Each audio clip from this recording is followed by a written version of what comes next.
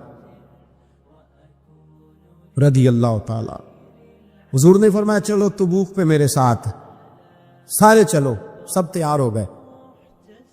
حضرت کعب بن مالک فرماتے ہیں مجھے گھوڑا بڑا دوڑانا آتا تھا، نیزہ بڑا چلانا آتا تھا، تلوار کا میں بڑا دھنی تھا، میں مالدار بھی تھا، میرے پاس بڑے وسائل تھے.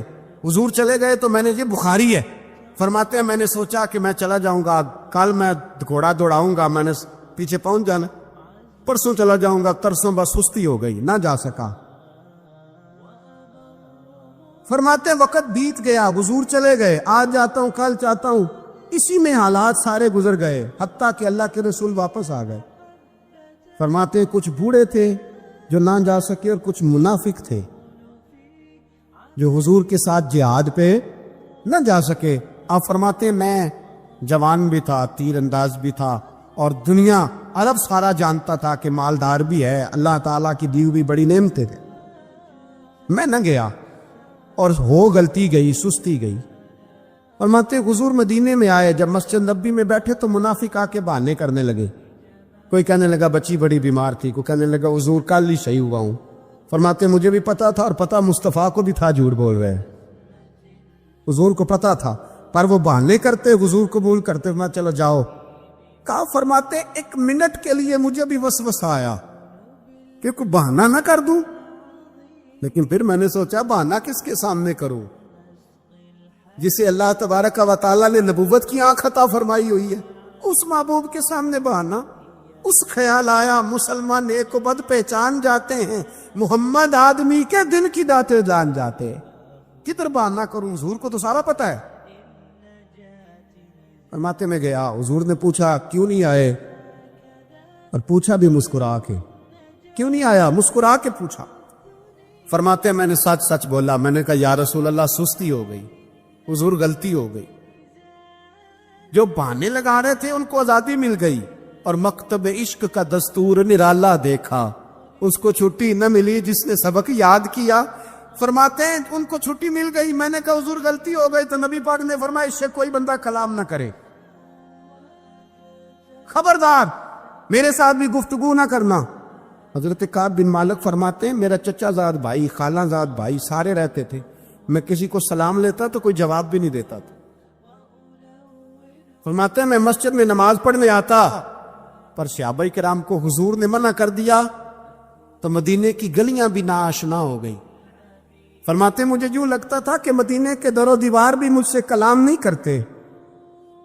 میں وہاں دعا منگیا کرو سنگیو کتے مرشد نہ رس جاوے، اے جنہاں دے پیر رس جاندے او جیوندے ہی مرے رہندے۔ کہا اس طرح لگا کہ جیسے حالات بگڑ گئے سارے میرے حق میں۔ آپ فرماتے ہیں میں مسجد میں آ کے بیٹھتا تو جب مجھے پتا تھا، میں جب آنکھیں ادھر کرتا تو حضور مجھے دیکھتے، اور جب میں نبی پاک کو دیکھتا تو حضور چہرہ پھیر لیتے۔ بول پڑے خواجہ غلام فرید صاحب، کہنے لگے میں ویکھاں تے میرا یار نہ ویکھے، جی میں نہ ویکھاں تو ویکھے، ایڈے نصیب کتھوں تتڑی دے، او میرے وچ ویکھن دے ویکھے، غلام فریدا او بوے یار دے مریے، فامے ویکھے یا نہ ویکھے۔ آپ فرماتے میں سید عالم صلی اللہ علیہ وسلم کو دیکھتا تو حضور رخ انور پھیر لیتے۔ حضرت کعب بن مالک رضی اللہ تعالیٰ عنہ فرماتے ہیں کہ حضور کا حکم آیا کہ بیوی کو علیحدہ کر دو۔ بار پہلے کوئی نہیں بات کرتا، اب کہا بیوی کو علیحدہ کر دو، تو میں نے کہا حضور طلاق دے دوں؟ فرمایا نہیں، میں کے بھیج دو، طلاق نہیں دینی۔ فرماتے ہیں بال بچہ بھی چلا گیا، نہ گھر میں کوئی نہ باہر کوئی، تنے تنہا۔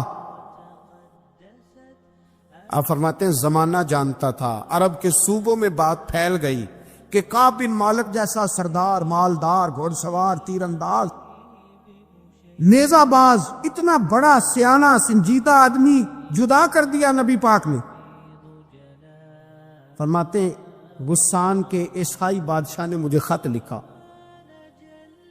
حضرت کعب فرماتے ہیں بڑی آزمائش تھی، پر یہ مصیبت سب سے بڑی تھی۔ غسان کے عیسائی بادشاہ نے خط لکھا، اس کا آدمی مجھے ڈھونڈتا پھرتا مدینے میں، میں ملا تو خط اس نے مجھے دیا۔ خط میں یہ نہیں لکھا تھا کہ کافر ہو جاؤ معاذ اللہ، یہ نہیں لکھا تھا عیسائی ہو جاؤ۔ اس نے خط میں لکھا کہ کعب ہم نے سنا ہے تمہارے نبی نے تمہیں چھوڑ دیا، ناراض ہو گئے، تم تو اس قابل تھے کہ صوبے کے گورنر بنائے جاتے، تم تو بڑے عہدے کے قابل تھے، تمہاری تو شہرت ہے سارے علاقوں میں، تم آ جاؤ ہمارے پاس، ہم تمہیں بہت بڑا عہدہ دے دیں گے۔ حضرت کعب بن مالک فرماتے ہیں اب میری چیخیں نکلی، اب میں تڑپ کے رویا، میں نے وہ اس کا خط پکڑا اور جلتے ہوئے تنور میں ڈالا، اور مسجد نبی میں سر سجدے میں رکھ کے میں نے کہا اے اللہ، میرا ایمان اتنا ہی مشکوک ہو گیا ہے کہ کافر کہتے ہیں میں ان کے ساتھ مل جاؤں گا۔ اے اللہ، میرا ایمان اتنا مشکوک، کافر سمجھنے لگے ہیں کہ میں مسلمانوں کو چھوڑ کے ان سے اتحاد کروں گا۔ یہاں لوگ کہتے ہیں ہم نے پریشر کے لیے ان کو ساتھ ملایا ہے، ہم نے پریشر کے لیے کافر سے سمجھوتا کرو گے؟ اپنے بھائی پر ظلم کرنے کے لیے بے ایمانوں کے ساتھ دوستی کرو گے؟ حضرت کعب بن مالک فرماتے ہیں میں نے تندور میں ڈالا، میں تڑپ کے رویا، میں نے کہا اے اللہ میرا اتنا امتحان نہ لے کہ کافر سوچنے لگے کہ میں اس سے سمجھوتا کروں گا، اے اللہ مہربانی فرما، اتنا امتحان نہ لے۔ روتے روتے گھر گیا، سحری تک روتا رہا۔ ایک آدمی دوڑا آیا، کہنے لگا کعب جلدی چل، حضرت جبریل آ گئے ہیں، اللہ نے تیری توبہ قبول فرما لی ہے، رسول پاک نے تجھے یاد فرمایا ہے، چل آ جا۔ حضرت کعب بن مالک فرماتے میں قدموں میں گرا اور میں نے کہا محبوبہ میرا سارا ہی مال لے لے، حضور میری ساری صلاحیتیں لے لے، رکھ لیں سارا کچھ، مجھے وہ مال نہیں چاہیے جو آپ کے دروازے سے دور کر دے، حضور وہ دولتیں میرے کس کام کی جو آپ کے دروازے سے دور کر دے، بے نور بے چراغ جو محفل ہو پھونک دو، اعظم بلا سے اپنی وہ ہستی ہی کیوں نہ ہو، جو چیز اس کی راہ میں حائل ہو پھونک دو۔ حضرت کعب بن مالک رضی اللہ تعالیٰ عنہ نے ایک منت کے لیے بھی کافر سے سمجھوتا کرنا پسند۔ ہمارے ہاں لوگ مانتے ہیں اپنی مرضی کی چیزیں، حضور نے فرمایا جب تجھے کسی سے محبت ہوتی ہے تو وہ تجھے بہرا بھی کر دیتی ہے، گونگا بھی کر دیتی ہے، اندھا بھی کر دیتی ہے۔ نہ انسان محبوب کا نقص دیکھ سکتا ہے، نہ سن سکتا ہے، اور نہ کبھی اس کی زبان سے وہ جملہ ادا ہو سکتا ہے۔ جس کو محبت ہو، جس نے بات سن لی وہ بھی محبت میں کچا ہے، جس نے بیان کر لی وہ تو فیل ہے نا، بالکل ہی وہ تو ناکام ہو گیا، اور جس نے دیکھ لی اوہو ایسا نہیں کرنا چاہیے تھا، اس نے بھی ابھی پیار نہیں کیا۔ یہ وہ الفاظ ہیں حدیث کے جو خود رسول پاک نے بیان فرمائے۔ نبی پاک صلی اللہ علیہ وسلم نے فرمایا محبت آدمی کو اندھا بھی کر دیتی ہے، بہرا بھی کر دیتی ہے، گونگا بھی کر دیتی ہے۔ جب محبت ہوتی ہے تو پھر انسان کو کوئی ایسی چیز نظر، ابو جہل نے محبوب پاک علیہ السلام سے کہا معاذ اللہ مجھے تو آپ کی طرح کا شخص کوئی نظر ہی نہیں آتا، یعنی اس نے کمزور لفظوں میں کہا۔ حضرت صدیق اکبر حضور کے سامنے کھڑے ہوئے تو کہنے لگے محبوب تیرے جیسا حسین نظر کوئی نہیں آتا۔ اب اس کے پاس چونکہ بوجھ تھا تو اپنے لفظوں میں بات کر رہا تھا، اس کی جو دل کی بات تھی وہ الفاظ بن کے آ چکی تھی۔ حضرت صدیق اکبر کے دل میں محبت تھی تو وہ اپنے لفظوں میں بات کر رہے، اپنے جملوں میں اس کا اظہار کر رہے۔ یاد رکھیے گا انہوں نے اس طرح محبت کی جس طرح محبت کرنے کا حق ہوتا، یعنی ہر چیز ہی، مال بھی دے دیا، اولاد بھی دے دی، سارے بچے نبی پاک کی غلامی پہ لگا دیے، غلام بھی سارے حضور کے پیچھے لگا دیے، بس نبی پاک کی ڈیوٹی کرنی ہے۔ ہزاروں دینار کا نقصان اٹھایا لیکن نبی پاک صلی اللہ علیہ وسلم کی غلامی پر ہر چیز کو ترجیح دی۔ بات تو ہم نے بڑی دفعہ سنی ہے پر کبھی اس کے حسن کو بھی ملاحظہ فرمائیے نا، کبھی ذرا ملاحظہ فرمائیے نا۔ لوگ پیار کرتے ہیں، محبت کا دعویٰ کرتے ہیں، لیکن کہتے ہیں بھئی رستے رستے کی محبت ہے، یہاں مجھے 5000 کا نقصان ہو رہا ہے، یہاں نہیں میں محبت کر سکتا۔ یہ نقصان 5000 کا کون برداشت کرے؟ محبت ضرور ہے پر اب اتنا نقصان کون برداشت کرے؟ جناب صدیق اکبر کا کمال دیکھیے کہ مال کا نہیں جان کا نقصان برداشت کرنے کو بھی تیار ہے۔ کچھ لوگ ایسے ہوتے ہیں کہتے ہیں آگے خطرہ ہے تو ہمیں نہیں جانا چاہیے۔ غار ثور میں جب نبی پاک صلی اللہ علیہ وسلم کو لے کے پہنچے نا حضرت صدیق اکبر، 5413 فٹ اونچی غار ہے، جب حضور ذرا سا چلے تو قدموں کو تکلیف ہوئی تو عرض کرنے لگے حضور آپ میرے کندھوں پہ بیٹھ جائیں، پباں پار قدم نہیں لاؤندا تے سور پہاڑ تے چڑھے آ جاندا، او پہ آ جاندا دے یار نبی دا، اے اصلی دلدار نبی دا۔ حضور کو لے گئے اور جب غار ثور پہ پہنچے تو کہنے لگے حضور مجھے اندر خطرہ لگتا ہے، آپ ٹھہریں پہلے میں جاتا ہوں، پہلے میں جاتا ہوں۔ جناب صدیق اکبر تشریف لے گئے اور دیکھیں نا سالوں پرانی غار پڑی تھی، اس میں بڑا کچھ تھا، لیکن جناب صدیق اکبر نے پگڑی پھاڑ پھاڑ کے غار صاف کی۔ پھر جہاں سوراخ تھے نا، خطرہ تھا کہ کوئی سانپ بچھو نہ نکل آئے، وہاں چھوٹے چھوٹے ٹکڑے رکھ کے غار کو بند کیا۔ جب مکمل تسلی کر لی تو کہا حضور اب آپ تشریف لے آئی۔ اب جب غار سے نکلے نا جانے کے لیے، اس انداز کو بھی ذرا دیکھیں۔ لوگ آج خشک دین کے بڑے قائل ہیں، کہتے ہیں بس ٹھیک ہے نماز پڑھنی چاہیے، روزہ رکھنا چاہیے، اتنی لمبی باتیں، آپ معرفت کی بات کرتے ہیں، آپ محبت کی بات کرتے ہیں، آپ وارفتگی کی بات کرتے ہیں، کچھ لوگوں کو تو لفظ عشق ہی بڑا برا لگتا ہے، وہ اس جملے تک جانا ہی پسند نہیں کرتے۔ او خدا کے بندو، یہ بھی تو انداز دیکھو نا صحابہ کا، جب نبی کریم سید عالم صلی اللہ علیہ وسلم کو لے کے وہ نکلے نا غار ثور سے، تو حضور کے ساتھ ساتھ چل رہے تھے، تو کبھی نبی پاک کے آگے جاتے تھے، کبھی حضور کے پیچھے، کبھی دائیں کبھی بائیں۔ تو محبوب کو پتہ ہے، پھر بھی پوچھا ابو بکر یہ کیا کر رہے ہو؟ تو عرض کرنے لگے حضور مجھے شک ہے کہ کافر طاق میں چاہتا ہوں اگر آگے سے تیر آئے تو وہ بھی میرے سینے پہ لگ جائے، پھر مجھے خیال آتا ہے ہو سکتا ہے پیچھے سے آ جائے تو پیچھے ہٹتا ہوں کہ اگر پیچھے سے کوئی نیزہ آئے تو وہ بھی مجھے ہی لگ جائے، کوئی دائیں سے آئے تو وہ بھی مجھے ہی لگ جائے، کوئی بائیں سے آئے تو مجھے لگ رہی۔ طبیعت نہیں چاہتی کہ آپ کو ذرا سی بھی تکلیف پہنچے۔ یہ ذائقہ جب نبی پاک کے لیے لوگوں کے دلوں میں پیدا ہوتا ہے تو پھر اللہ تبارک و تعالی دین کی روشنی روح تک عطا فرما دیتا ہے۔ امام فخر الدین رازی نے لکھا ہے، سینکڑوں سال پہلے کے مفسر، اب تو لوگ سارا کچھ کھاتے میں ڈال دیتے ہیں نا کچھ مخصوص لوگوں کی۔ امام فخر الدین رازی نے لکھا، دیکھیں بات بڑی سادی سی ہے، لیکن حضرت ابوبکر صدیق کا بھی اپنا ذائقہ ہے۔ حضور نے انگوٹھی دی، کہا جاؤ اس انگوٹھی پہ نا اللہ کا نام لکھوا لاؤ۔ پہلے یہ بتائیے کہ چھوٹے چھوٹے کام اتنے بڑے بڑے لوگوں کو بھی بتائے جاتے ہیں؟ یہاں تو پانی پلانے کے لیے اور بندہ ہوتا ہے، جو تھوڑا سیانا ہوتا ہے وہ کہتا ہے یہ میری ڈیوٹی تو نہیں نا، میں تو صاحب ہوں، مجھے تو خود میں آیا ہوں مجھے پانی پلایا جائے، آپ یہ کیا کہہ رہے ہیں میں پانی پلاؤں؟ حضرت ابوبکر صدیق رضی اللہ تعالیٰ عنہ کو نبی پاک کام بتاتے تھے، اپنے ذاتی چھوٹے کام جو کوئی بچہ بھی کر کے آ سکتا، لیکن یہ بھی میرے محبوب کی محبت ہے۔ فرمایا جو میری ذات کے تعلق سے کام ہوگا وہ میرا ابو بکر ہی کر کے آئے گا۔ جناب صدیق اکبر کو انگوٹھی دی، فرمایا جاؤ اس پہ اللہ کا نام لکھوا لاؤ۔ امام فخر الدین رازی نے لکھا ہے جناب صدیق اکبر گئے، کہتے ہیں میں نے لکھنے والے سے کہا کہ اللہ کا نام لکھ دو، پھر میری طبیعت نے گوارا نہ کیا کہ صرف اللہ کا لکھا ہو، میں نے کہا یار اس طرح کرو ساتھ میرے مصطفیٰ کا بھی لکھ دو۔ حضور کا حکم کیا ہے؟ تو حضرت ابوبکر کیا کہتے ہیں؟ یہاں لوگوں کو بڑا شکوہ ہے، کہتے ہیں آپ جناب بڑھا کے حضور کی شانے پہ اتنی بات کہو جتنی ہے، حد میں رکھو۔ اور میں نے کہا بیوقوف تو حضور کی حد بتا دے نا، ہم وہیں تک رہ جائیں گے۔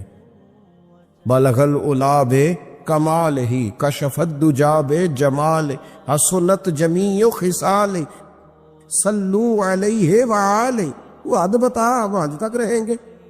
نبی پاک صلی اللہ علیہ وسلم نے کہا میرا نام لکھو، اللہ کا نام لکھواؤ، جناب صدیق اکبر نے ساتھ حضور کا بھی لکھوا لیا۔ واپس لائے نا، حضور کو انگوٹھی دی تو اس پہ لکھا تھا اللہ، محمد اور ابو بکر۔ تو حضور نے فرمایا ابو بکر یہ تو نے کیا کیا ہے؟ میں نے کہا تھا اللہ کا لکھوا لا، تو میرا بھی لکھوا لایا اپنا بھی۔ جناب صدیق اکبر چونک گئے۔ امام فخر الدین رازی نے لکھا چونکے، عرض کرنے لگا یا رسول اللہ میں نے آپ کا نام تو لکھوایا ہے، میری طبیعت گوارا نہیں کرتی تھی کہ اللہ کا ہو اور آپ کا نہ ہو، خدا کا ذکر کرے ذکر مصطفیٰ نہ کرے، ہمارے منہ میں ہو ایسی زبان خدا نہ کرے۔ کہا حضور اللہ کا نام تو آپ نے کہا تھا اور میں نے ساتھ گوارا نہیں کیا کہ آپ کا نہ ہو، تو میں نے لکھوا لیا ہے، باقی اپنا میں نے نہیں لکھوایا، حضور واللہ میں نے نہیں لکھوایا۔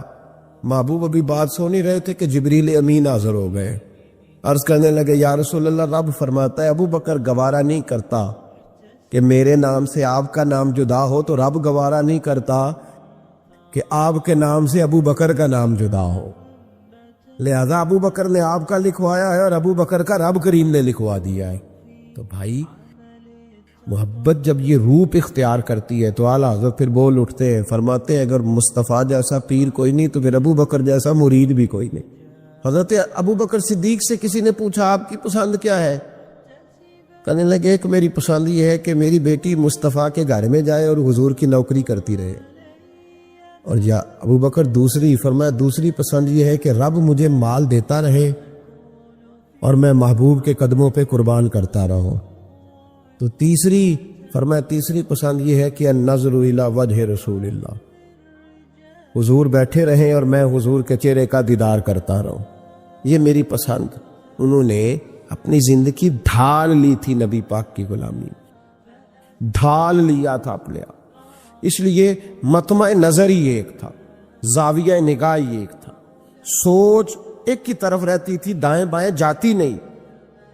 میرے بھائی، جو محبت خالص کرنی ہے تو میرے اسا فرمایا کرتے تھے کسی نے حضور کا عشق سیکھنا ہے تو جناب صدیق اکبر سے سیکھے، ان سے سیکھو حضور سے محبت کس طرح کرنی ہے۔ انہوں نے غلامی کس طرح کا انداز۔ ایک دن بیٹھے بیٹھے نا ایسے مسجد میں بیٹھے ہوئے تھے تو اچانک اٹھے، ہوش مند آدمی تھے، دانا آدمی تھے، بڑی ڈیوٹی کرنے اٹھے تو جو ملک شام کی طرف رستہ جاتا تھا نا مدینے کا، اس رستے جانے لگے۔ امیر المومنین حضرت ابوبکر صدیق جاتے جا رہے ہیں، تھوڑی دیر گزری تو کچھ صحابہ نے کہا حضور آپ کدھر جا رہے ہیں؟ ہم بھی پیچھے پیچھے، کدھر جانا؟ تو پلٹے تو رو پڑے، کہنے لگے ایک دفعہ نبی پاک صلی اللہ علیہ وسلم کئی دن کے بعد نظر نہیں آئے تھے، پھر حضور ادھر سے تشریف لائے تو میرے دل میں خیال آیا شاید آج بھی حضور ادھر سے آ جائے، تو میں چلا سب روگاں دا روگ محمد جس کا نام بچھوڑا۔ کہا میں جب بہت علیل ہوئے نا حضرت صدیق اکبر تو جناب عمر فاروق رضی اللہ تعالیٰ انہوں نے ایک طبیب بلایا ملک شام سے، کہا اسے دیکھو تو صحیح، روز بروز کمزور ہوتے جا رہے ہیں۔ تو طبیب دیکھ کے کہنے لگا مرض تو کوئی نہیں، لیکن ان کا دل بے چین، ان کی روح پریشان ہے، یہ کسی سے بچھڑے ہوئے لگتے ہیں۔ تو حضرت عمر کہنے لگے صدیق کیا بات ہے یار، کس سے بچھڑے ہو؟ تو جناب ابو بکر نے آنکھ کھول کے دیکھا، فرمایا تجھے تو جیسے پتہ ہی نہیں، تمہیں تو جیسے خبر ہی نہیں۔ تو حضرت عمر بھی رو پڑے، بھائی محبت کی تو ٹوٹ کے نبی پاک صلی اللہ علیہ وسلم کے ساتھ ان کی وفاؤں کا رشتہ رہا تو پھر حد درجے کا رہا، ہر چیز قربان کی۔ یہ جو لوگ سوچ سمجھ کے چلتے ہیں نا وہ بیچارے اپنے ذائقے کھو بیٹھتے ہیں سارے۔ حضرت صدیق اکبر رضی اللہ تعالیٰ عنہ کی زندگی بتاتی ہے کہ حضور کی غلامی کرو تو کھل کے کرو، ڈٹ کے کرو، پھر جو بچا بچا کے رکھتے ہیں ان کے پاس کچھ بھی نہیں رہتا۔ خود محبوب پاک صلی اللہ علیہ وسلم نے فرمایا حضرت اسماء بنت ابی بکر صدیق سے، فرمایا رب کے رستے میں جب دے تو گن گن کے نہ دیا کر، ورنہ وہ بھی تجھے گن گن کے دے گا، اور کوئی چیز بچا کے نہ رکھ، اس کے رستے میں بے حساب دے، وہ بھی تجھے بے حساب ہی عطا فرمائے گا۔ ہم محبت میں بھی کنجوسی کرتے، سوچ سمجھ کے تھوڑی سی، تو وہ کس طرح کی محبت ہے جس میں بندہ سوچ رہا ہے، غور کر رہا ہے، ارادہ کر رہا ہے، تیاری کر رہا ہے، دیکھ رہا ہے، پرکھ رہا ہے، وہ کیسے آگے بڑھے؟ غلامی تو غلامی ہوتی ہے، غلاموں کی سوچیں اپنی نہیں ہوتی، سوچیں بھی غلام ہوتی ہیں۔ غلام جو ہوتے ہیں وہ اپنے محبوب کی رضا کی طرف توجہ رکھتے ہیں، دائیں بائیں لوٹ کر پلٹ کر ان کا مزاج نہیں ہوتا۔ حضرت ابو بکر صدیق رضی اللہ تعالیٰ عنہ نے محبوب پاک سید عالم صلی اللہ علیہ وسلم کی غلامی کی، ہر لحاظ سے کی، ہر وقت کی، ہر طریقے سے کی۔ امت مسلمہ اگر غلامی کا طریقہ سیکھے گی تو جناب صدیق اکبر سے سیکھے گی۔ حضرت صدیق اکبر بتلائیں گے کہ محبوب کریم سید عالم صلی اللہ علیہ وسلم کی غلامی کس طرح کرنی ہے۔ جب رات تھی نا بدر کی تو کافروں کا سب سے بڑا نشانہ یہ تھا اسی طرح حضور کو شہید کیا جائے۔ وہ پورا فوکس کیے ہوئے تھے کہ نبی پاک صلی اللہ علیہ وسلم کو شہید کرنا، پوری توجہ تھی۔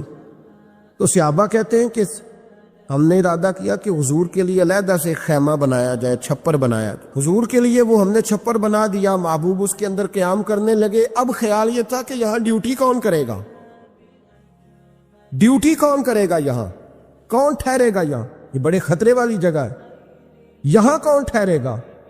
فرماتے ہیں جب گفتگو ہونے لگی تو جناب صدیق اکبر فٹافٹ بولے، کہنے لگے تمہیں ضرورت کیا ہے انتخاب کرنے، میں جو ہوں، جب تک میں موجود ہوں کسی کافر کی جرت نہیں مصطفیٰ کے خیمے کی طرف بھی دیکھ سکے، طاقت ہی نہیں۔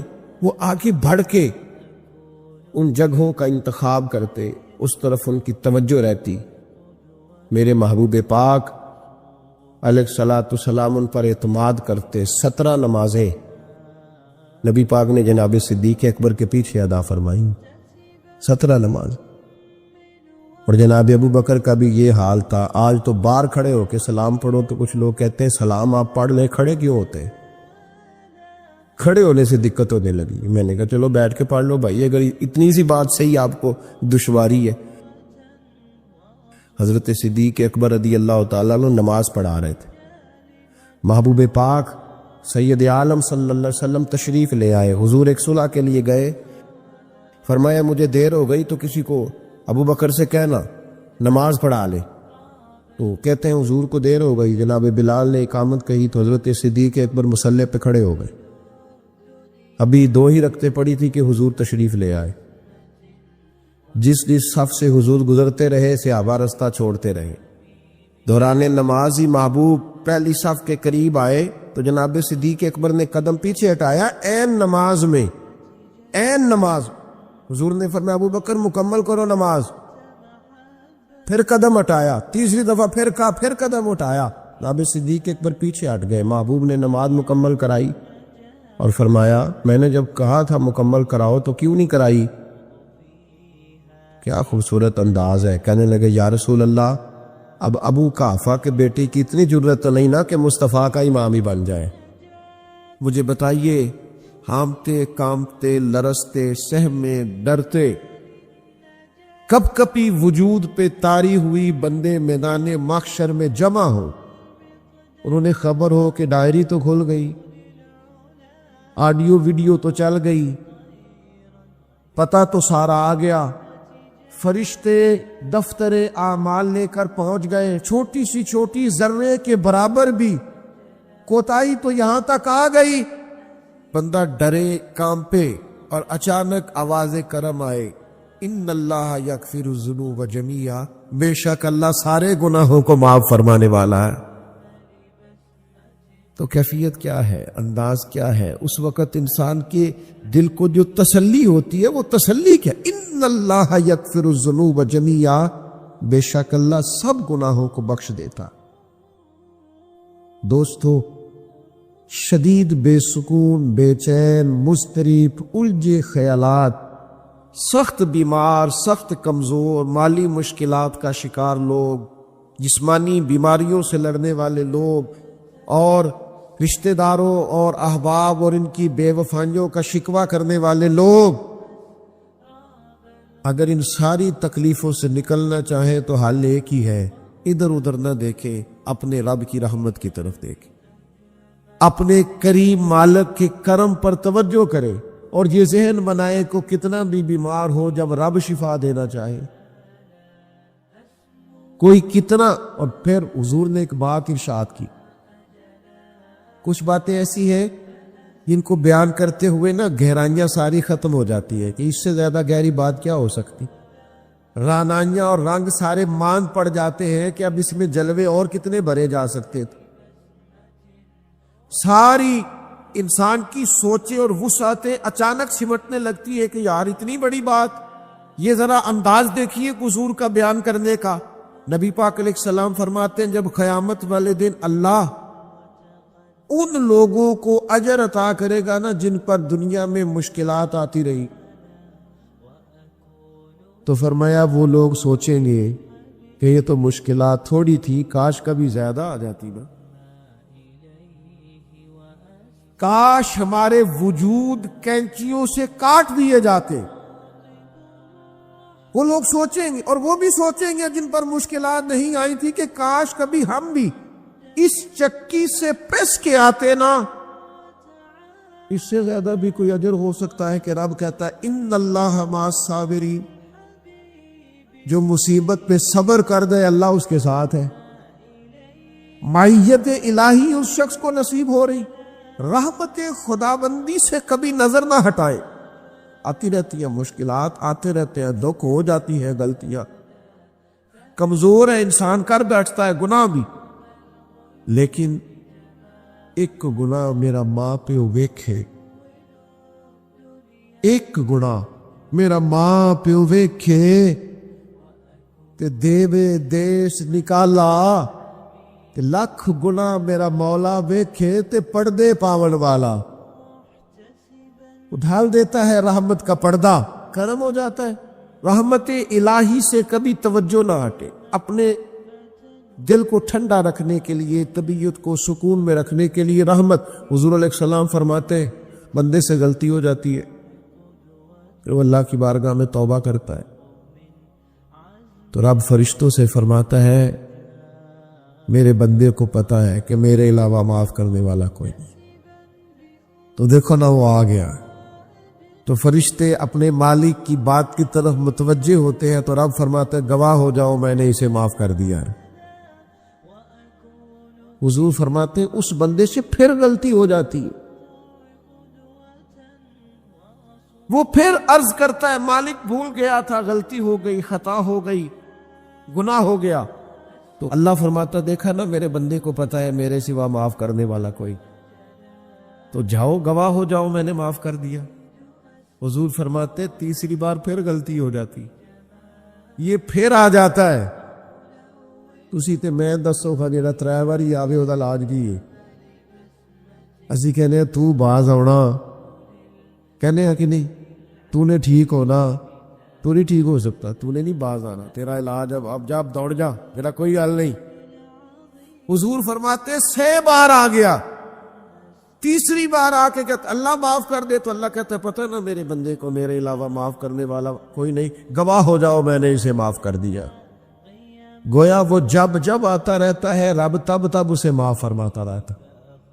رحمت داد دریا الہی. یہ درویشوں نے جو باتیں کی ہیں بڑی سوچ سمجھ کے کی. رحمت داد دریا الہی ہر دم، رحمت داد دریا الہی ہر دم وگدا ہے. میں نے اگلا شعر نہیں پڑھنا، اتنا ہی میں ایک مصرے میں بات کرنی ہے صرف. رحمت داد دریا الہی، اگلا مصرع نہیں کہنا. اس کا معنی کیا ہے سمجھو. درویش کہتے ہیں ایسا نہیں ہوتا کہ کبھی کبھی رحمت ملتی ہے، ہر دم وگدا ہے تیرا. رحمت داد دریا الہی ہر دم، ہر دم دم دم ہر دم وگدا تیرا. بس جے وچوں ایک قطرہ بخشے نا مینوں وی تے کام بڑھ جاتا ہی. دم دم ہر دم سے بندے کو اللہ کی رحمت ملتی ہے، ہر وقت کرم ہوتا ہے، ہر وقت. اس کے لیے تو نہ کسی جگہ کی پابندی ہے، نہ وقت کی پابندی ہے، نہ یہ ہے کہ وہ اس وقت میسر ہے اور معاذ اللہ اس وقت میسر نہیں، نہ اسے اونگ آتی ہے نہ نیند آتی ہے. صبح بھی کرم شام بھی کرم، وہ ہر وقت رحم ہی رحم فرماتا ہے. اور حضور فرماتے جب اس نے مخلوق بنائی تھی نا